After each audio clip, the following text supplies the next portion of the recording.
ఈరోజు మాకు ముఖ్యంగా ఏంటంటే ఈ ఏజెన్సీ విధానాన్ని రద్దు చేస్తే మా వచ్చేటువంటి జీతం కూడా నేరుగా మాకు వచ్చి కొంతవరకు లాభం పొందుతామని చెప్పేసి మేము హెచ్చరిస్తా ఉన్నాం. ఎందుకంటే మాకు వచ్చే జీతం వచ్చేసి గవర్నమెంట్ చెల్లిస్తున్నటువంటి జీతం ఏదైతే ఉందో 2,000 పైచిలుక 22,000 పైచిలుకు మనకు జీతం వస్తూ ఉంటే ఈరోజు మనుషుల పైన ఉన్నటువంటి జిఎస్టీ కావచ్చు, కమిషన్ కావచ్చు, మా మనుషుల పైన ఉన్నటువంటి జిఎస్టీ కూడా మేము మనుషుల ముందు కూడా వసూలులాగా జిఎస్టీ కడతా ఉన్నాం.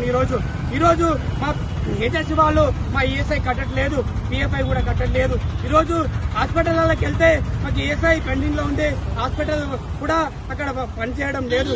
కావున మేము కోరుకున్నట్టు ఒకటే, మేము మా ఏజెన్సీ విధానాన్ని రద్దు చేసుకుని వెంటనే మా కార్పొరేషన్ ఏర్పాటు చేయాల్సిన కోరుతా ఉన్నాం. ఈరోజు చాలని జీతాలతో మేము జీవిస్తా ఉన్నాం.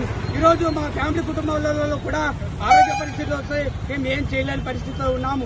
దయచేసి మేము అడుగుతున్నది ఒకటే, మాకు రెగ్యులేట్ చేయమని కాదు, మాకు ఇంకోటి చేయమని కాదు, మాకు ఉన్నటువంటి ఏదైతే ఉందో ఏజెన్సీ విధానాన్ని రద్దు చేసి వెంటనే మాకు కార్పొరేషన్ ద్వారా జీతాలు చెల్లించేందుకు కోరుతా ఉన్నాం. కార్పొరేషన్ చెల్లిస్తే ఇలాంటి ఒక్క రూపాయి కూడా గవర్నమెంట్ కు భారం పడదని చెప్పేసి మేము అంటా ఉన్నాం. దయచేసి ఇప్పుడు కూడా మా అవుట్సోర్సింగ్ ఉద్యోగుల బాధల్ని వినండి అని చెప్పేసి అంటా ఉన్నాం. మేము ఈరోజు మాకు బేసిక్ పే 15,600 రూపాయలు ఉంటే మాకు గవర్నమెంట్ ఇస్తున్నది 22,136 రూపాయలు, మాకు వస్తున్నది 13,000 పై చిల్లర మాకు వస్తున్నది. మాకు వచ్చేది జిఎస్టీ మాకు 4,000 చిల్లర రూపాయలు కడతా ఉన్నాం. ఈరోజు మేము చూస్తా ఉన్నాం, మా దేశంలో ఎక్కడైనా కానీ జిఎస్టీ వస్తువులకే ఉంది, కానీ మా అందరికీ తెలుసు, మీకు కూడా తెలుసు. కానీ మనుషుల ముందు కూడా మేము జిఎస్టీ చెల్లిస్తాం. ఎంత బాధాకరంగా మేము భావిస్తూ ఉన్నాము. మేము దయచేసి చెప్తా ఉన్నాం, మాకు ఏజెన్సీ విధానాన్ని రద్దు చేసి వెంటనే కార్పొరేషన్ ద్వారా మాకు జీతాలు చేయాల్సిందిగా కోరుతా ఉన్నాం.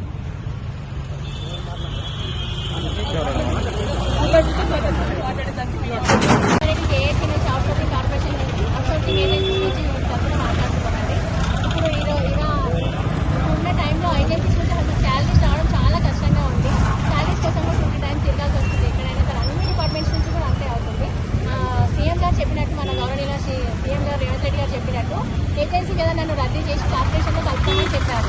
అది ఇప్పటి వరకు అమలు చేయలేదు. ఇంకా మళ్ళీ ఇంకా ఏంటంటే ఏజెన్సీ నుంచి మాకు శాలరీ రావడం ఇబ్బంది అవుతుంది.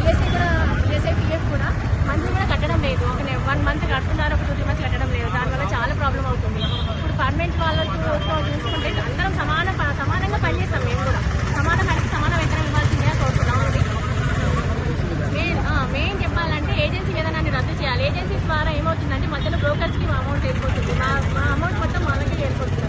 అందుకే మేము ఇంత కష్టపడి మేము చేస్తున్నా కానీ మాకేం ఫలితం లేకుండా వెళ్తుంది.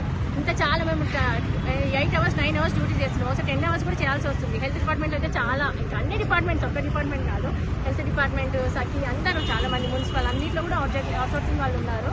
దయచేసి సీఎం గారు, మన గవర్నమెంట్ మొత్తం దయచేసి మన ఏజెన్సీస్ మొత్తం రద్దు చేసి గవర్నమెంట్ కార్పొరేషన్లో కలపాలని మేము వేడుకుంటున్నామండి. ఇది మా విన్నపం.